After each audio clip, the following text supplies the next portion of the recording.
Assalamualaikum warahmatullahi wabarakatuh. Halo teman-teman semua, ketemu lagi dengan saya Cece Detri. Kali ini saya ingin berbagi ilmu dan pesan-pesan dari almarhum Syekh Ali Jaber tentang bagaimana cara membaca Al-Quran dengan baik dan benar. Selamat menyaksikan. Jangan lupa di like sebelumnya, di subscribe dan tombol lonceng. Jangan lupa komen dan share. Selamat menyaksikan. Tak bisa baca Al-Quran karena alasannya masih buta huruf atau berbata-bata. Jangan khawatir, ada berita gembira di hadis yang diriwayatkan Imam Muslim. Rasulullah SAW bersabda, "Walladhi yaqra'ul Qur'ana wa yatata'ta'u fihi wa huwa 'alaihi syaq lahu ajran." Barang siapa yang membaca Al-Quran dan dia mendapatkan kesusahan sambil berbata-bata dalam bacaannya, apa dapatnya? Apakah dosa karena berbata-bata? Kesulitan dalam membaca, apakah itu dosa? Kata Rasulullah SAW, tidak, itu dua pahala. Falahu ajran. Satu pahala karena dia mau membaca, satu lagi karena kesusahan dan kesulitan yang dia hadapi saat membaca. Mohon maaf, tidak bisa baca sama sekali. Alhamdulillah masih bisa simak, dengar. Sambil naik motor, sambil kita menjalani tugas di kantor, atau kita kemana saja pergi. Alhamdulillah sekarang fasilitas mudah. Dan HP kita bisa kita dengar murattal. Sambil kita khatam 30 juz, walaupun tidak mengerti isinya, mendapatkan keberkahan.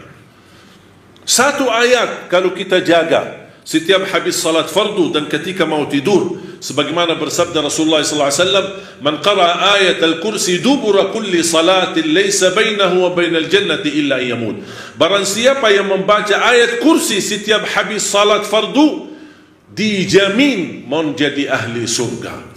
Cuba satu ayat saja menjaminkan kita masuk surga. Kira-kira gimana 30 juz Al-Quran?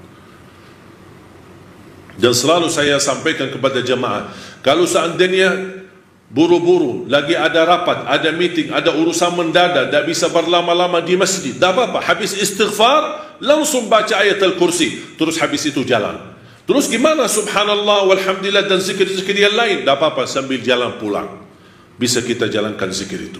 Asal jangan tinggalkan ayat kursi setiap habis salat, karena itu jaminan mendapatkan surga Allah Subhanahu wa ta'ala.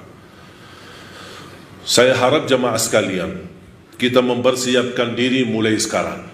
Jangan menunggu Ramadan yang datang, karena belum tentu bertemu Ramadan. Tidak ada yang punya jaminan punya umur sampai bulan suci Ramadan.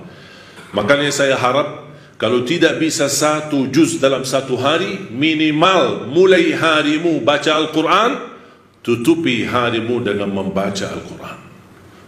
Tunjukkan perubahan. Kalau anda ingin Allah rubahkan nasib kita, anda ingin Allah merubahkan rizkimu, Allah ingin merubahkan keadaanmu menjadi lebih baik, tunjukkan perubahannya kepada Allah Subhanahu wa ta'ala.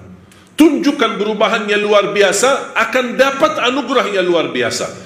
Tapi jangan kita menjadi hamba biasa-biasa saja, tapi minta sama Allah yang luar biasa. Itu tidak adil. Oleh karena itu jamaah sekalian, mari kita minimal mulai harimu baca Quran semampunya.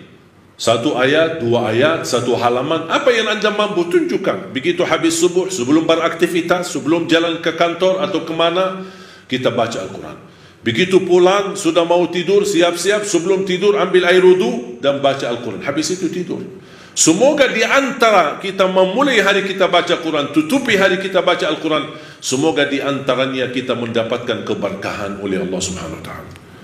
Berkah terjamin. Saya belajar dari ibu saya, setiap hari tidak pernah lewat pasti khatam suratul Baqarah. Setiap hari. Karena Rasulullah SAW bersabda, "Alaikum bi suratil Baqarah, fa inna akhdaha barakah wa tarkuha hasrah wa la tastati'uha al-batalah." Ambillah suratul Baqarah, jagalah suratul Baqarah. Barang siapa yang membawa suratul Baqarah, sesungguhnya dia telah membawa keberkahan.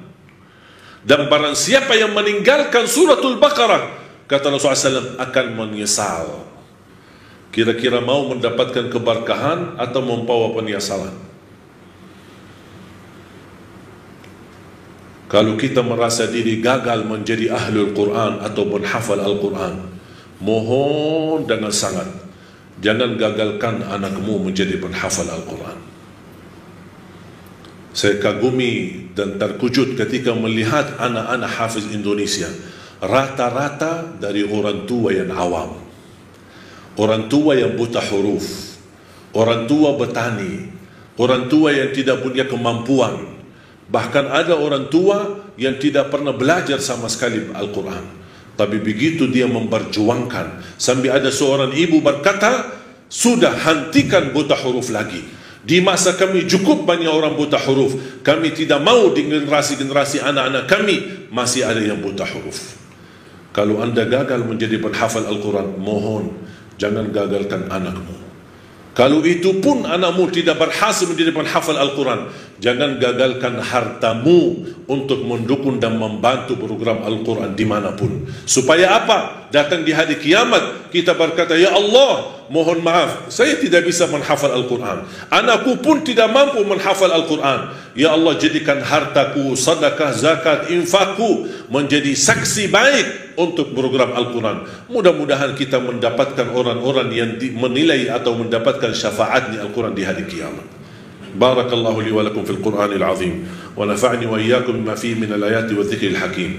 Aqulu qawli hadha wa astaghfirullah li wa lakum wa li sa'iril muslimina wal muslimat min kulli dhanbin wa khati'ah fastaghfiruhu innahu huwal ghafurur rahim. Kalau biasanya baca Quran, bagaimana cara kamu megang Quran? Ya, ini langkah pertama salah. Ini yang membuat kita cepat ngantuk dan otak kita tidak stabil.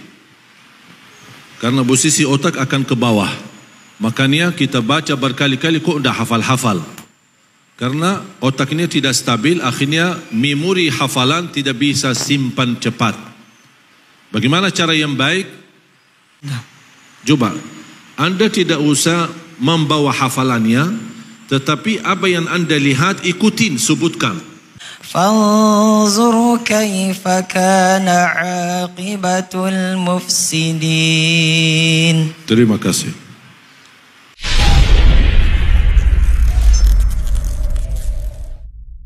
Para jamaah sekalian, saya minta ada satu yang maju, yang merasa dirinya bacaannya bagus, tapi belum hafal. Saya minta satu yang cukup lancar bacaannya, tapi belum hafal 30 juz. Tak apa, saya tidak mau tes, jangan khawatir. Saya tidak akan tes. Cuma saya ingin menunjukkan salah satu metode yang insyaAllah kalau bisa dipraktik, insyaAllah akan mudah hafal. Satu halaman bisa dihafal dalam waktu 10 menit. Setiap satu halaman bisa dihafal dalam waktu 10 menit. Baca ayat di atas. Salam.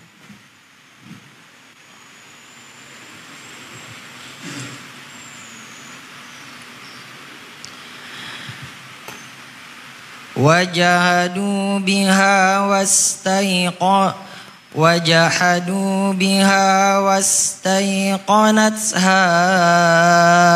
أنفسهم ظلما وعلوا فانظر كيف كان عاقبة المفسدين.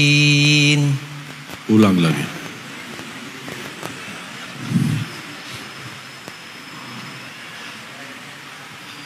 Hah?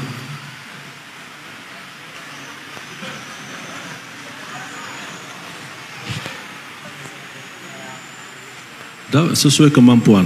Apa yang antum mampu, bacakan. فانظر كيف كان عاقبة المفسدين. Jadi yang ingat yang terakhir aja. Kalimat pertama apa? وجعل. Kalimat kedua tidak ingat. Tidak bisa sama sekali. Coba usahakan.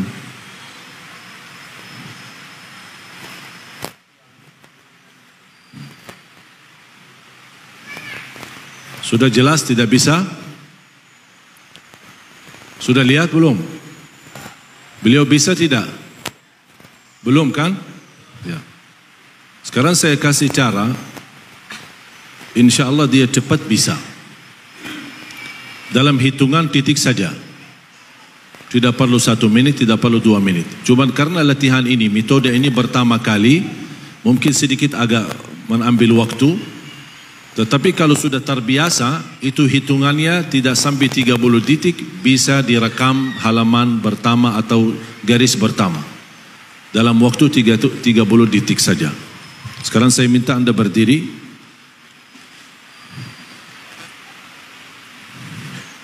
Ya. Kalau biasanya baca Quran, bagaimana cara kamu megang Quran? Ya, ini langkah pertama salah. Kalau seperti ini, pasti sering terjadi tunduk. Betul? Ini yang membuat kita cepat ngantuk dan otak kita tidak stabil. Karena posisi otak akan ke bawah. Makanya kita baca berkali-kali kok udah hafal-hafal. Karena otaknya tidak stabil, akhirnya memori hafalan tidak bisa simpan cepat. Bagaimana cara yang baik? Al-Quran dihadapkan kepada wajah dan sedikit digeser ke kiri. Tapi kepalanya tetap lurus. Hanya matanya yang ikut. Mata yang digerakkan bukan kepala. Mata yang digerakkan. Yang sekarang saya minta sama Anda, tidak perlu baca, tidak perlu dihafal, tidak perlu dibaca dalam hati. Ya, ingat pesan saya. Jangan baca di hati, jangan baca di fikiran, jangan dihafal. Saya hanya minta Anda fotokopi. Bagaimana fotokopi? Matamu lihat ayatnya. Anda scan. Kalau alat scan kita masukin kertas, keluar lagi, kira-kira hasilannya sama enggak? Itu alat scan begitu hebat. Mata kita 70.000 kali lipat lebih hebat daripada alat scan. Sekali lihat bisa terekam. Cuman karena belum terbiasa, sayang sekali tidak dimanfaatkan nikmat mata yang diberikan oleh Allah SWT. Sekarang saya bisa buktikan, bisa dia dengan cepat hafal. Sekarang saya minta Anda tidak usah baca, hanya biar mata yang fotokopi ayat yang di atas. Lihat kalimat demi kalimat, baris demi baris, hurufnya, fathah, dhammahnya, kasrahnya, semua di-scan, dilukiskan, kemudian difotokopi. Bagaimana Anda bisa melihat dirinya sudah berhasil atau tidak? Tutup mata. Tutup mata. Ada gambaran tidak? Atau masih samar? Samar. Masih samaran? Ya? Belum nikah kan? Belum. Soalnya kalau nikah pasti samarannya banyak. Jadi saya minta Anda tidak perlu fikir yang lain. Ya? Harus rileks, tarik nafas. Buat apa tarik nafas? Dan ketika buang nafas, buang pelan-pelan. Jangan buang cepat. Semakin buang nafas, lemaskan badannya, lemaskan fikirannya. Untuk difereskan otak. Hubungan tarik nafas untuk memfereskan otak. Semakin fresh, semakin segar, semakin cepat bisa nangkap apa yang dia lihat. Buka mata sekarang, lihat lagi. Jangan kerugi ya, santai-santai aja. Relax. Ambil nafas. Ketika buat nafas, lemaskan badannya, lemaskan fikirannya. Jangan fikir yang lain. Jangan fikir yang lain. Kalau ada calonnya, jangan difikirin. Abaikan aja, lupa segala urusan. Fokus cuma saat ayat itu.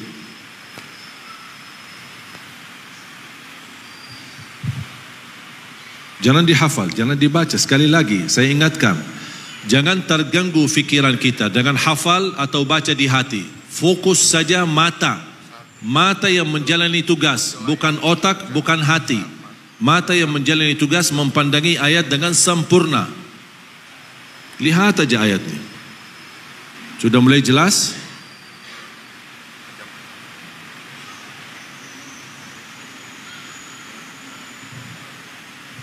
Sudah terlalu lama.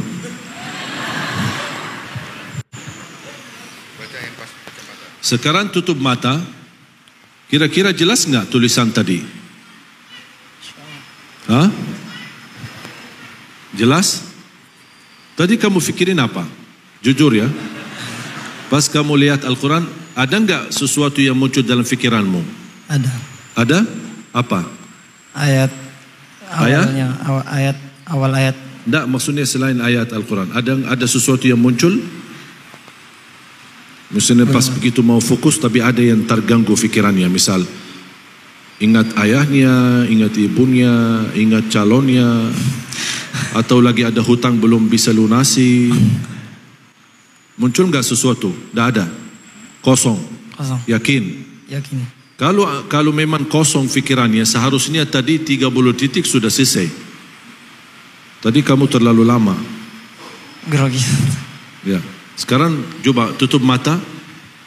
Ada enggak gambaran ayat tadi? Ada. Coba.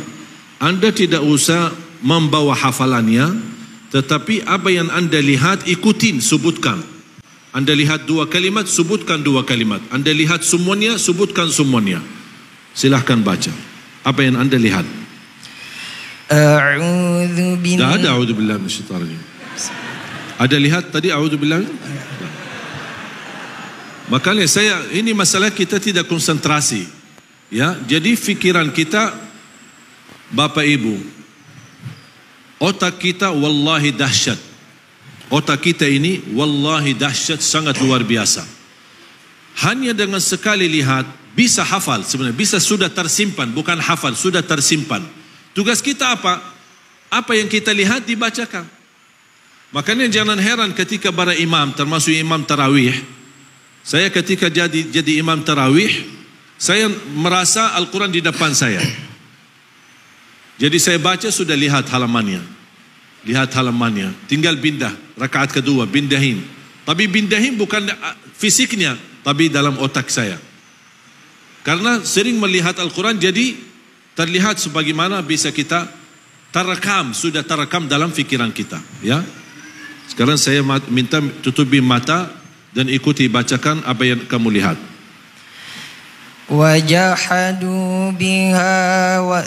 وجحدوا بها واستيقنتها أنفسهم ظلما وعليا فانظر كيف كان عاقبة المفسدين. Terima kasih. Sudah selesai. Pokoknya intinya jamaah sekalian, cara ini insya Allah kalau kita latihan, berapapun usia kita. Saya kenal seorang wanita dari Yaman, mulai hafal Al-Quran dalam sistem ini usia 80 tahun. 80 tahun baru mulai hafal. Dan Alhamdulillah berhasil. Dalam waktu 2,5 tahun sudah bisa hafal 30 juz. Jadi hanya yang saya minta dibantu, kosongkan fikiran.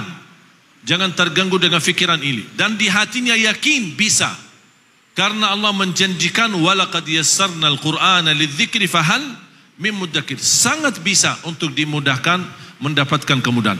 Tapi kalau bisa, lebih utama lancarkan bacaannya dulu. Kalau bisa, lancarkan bacaannya. Semakin lancar, semakin cepat bisa praktik metode ini. InsyaAllah, mudah-mudahan bermanfaat. Demikianlah cara dan langkah-langkah dalam membaca Al-Quran yang baik dan benar menurut almarhum Syekh Ali Jaber. Semoga bermanfaat bagi kita semua. Jangan lupa di subscribe, tombol lonceng, like, share, dan komen. Thank you for watching and see you for the next one. Bye bye.